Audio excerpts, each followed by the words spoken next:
بیوی کا محبوب ایک سبق آموز واقعہ۔ کسی جگہ ایک بوڑھی مگر سمجھدار اور دانا عورت رہتی تھی جس کا خاوند اس سے بہت ہی پیار کرتا تھا۔ دونوں میں محبت اس قدر شدید تھی کہ اس کا خاوند اس کے لیے محبت بھری شاعری کرتا اور اس کے لیے شعر کہتا تھا۔ عمر جتنی زیادہ ہو رہی تھی باہمی محبت اور خوشی اتنی ہی زیادہ بڑھ رہی تھی۔ جب اس عورت سے اس کی دائمی محبت اور خوشیوں بھری زندگی کا راز پوچھا گیا کہ آیا وہ ایک بہت ماہر اور اچھا کھانا پکانے والی ہے، یا وہ بہت ہی حسین و جمیل اور خوبصورت ہے، یا وہ بہت زیادہ عیالدار اور بچے پیدا کرنے والی عورت رہی ہے، یا اس محبت کا کوئی اور راز ہے، عورت نے یوں جواب دیا کہ خوشیوں بھری زندگی کے اسباب اللہ سبحانہ و تعالیٰ کی ذات کے بعد خود عورت کے اپنے ہاتھوں میں ہیں۔ اگر عورت چاہے تو اپنے گھر کو جنت کی چھاؤں بنا سکتی ہے، اور اگر یہی عورت چاہے تو اپنے گھر کو جہنم کی دہکتی ہوئی آگ سے بھی بھر سکتی ہے۔ مت سوچئے کہ مال و دولت خوشیوں کا ایک سبب ہے۔ تاریخ کتنی مالدار عورتوں کی کہانیوں سے بھری پڑی ہے جن کے خاوند ان کو ان کے مال و متاع سمیت چھوڑ کر کنارہ کش ہو گئے، اور نہ ہی عیالدار اور بہت زیادہ بچے پیدا کرنے والی عورت ہو، نہ کوئی خوبی ہے۔ کئی عورتوں نے 10 بچے پیدا کیے مگر نہ خاوند ان کے مشکور ہوئے اور نہ ہی وہ اپنے خاوندوں سے کوئی خصوصی الطاف اور محبت پا سکیں، بلکہ طلاق تک نوبتیں جا پہنچیں۔ اچھا کھانا پکانا بھی کوئی خوبی نہیں ہے۔ سارا دن کچن میں رہ کر مزے کے کھانے پکا کر بھی عورتیں خاوند کے غلط معاملے کی شکایت کرتی نظر آتی ہیں اور خاوند کی نظروں میں اپنی کوئی عزت نہیں بنا پاتی۔ تو پھر آپ ہی بتا دیں اس پرسعادت خوشیوں بھری زندگی کا کیا راز ہے، اور آپ اپنے اور خاوند کے درمیان پیش آنے والے مسائل اور مشکلات سے کس طرح نپٹا کرتی تھی؟ اس نے جواب دیا کہ جس وقت میرا خاوند غصے میں آتا تھا، اور بلا شبہ میرا خاوند بہت ہی غصیلا آدمی تھا، میں ان لمحات میں نہایت ہی احترام کے ساتھ مکمل خاموشی اختیار کر لیا کرتی تھی۔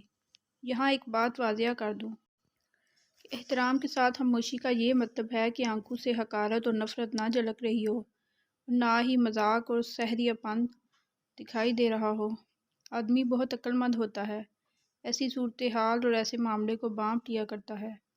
اچھا تو آپ ایسی صورتحال میں کمرے سے باہر کیوں نہیں چلی جایا کرتی تھیں؟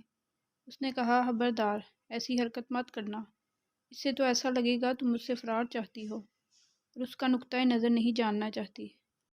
خاموشی تو ضروری ہے ہی، اس کے ساتھ ساتھ خاوند جو کچھ کہے اسے نہ صرف یہ کہ سننا بلکہ اس کے کہے سے اتفاق کرنا بھی اتنا ہی اشد ضروری ہے۔ میرا خاوند جب اپنی باتیں پوری کر لیتا تو میں کمرے سے باہر چلی جایا کرتی تھی، کیونکہ اس ساری چیخو پکار اور شور شرابے والی گفتگو کے بعد میں سمجھتی تھی کہ اسے آرام کی ضرورت ہوتی تھی۔ کمرے سے باہر نکل کر میں اپنے روزمرہ کے گھریلو کام کاج میں مشغول ہو جاتی تھی، بچوں کے کام کرتی، کھانا پکانے اور کپڑے دھونے میں وقت گزارتی، اور اپنے دماغ کو اس جنگ سے دور بھگانے کی کوشش کرتی جو میرے خاوند نے میرے ساتھ کی تھی۔ تو آپ اس ماحول میں کیا کرتی تھیں؟ کئی دنوں کے لیے لا تلقی اختیار کر لینا اور خاوند سے ہفتہ 10 دن کے لیے بول چال چھوڑ دینا وغیرہ؟ اس نے کہا، نہیں، ہرگز نہیں۔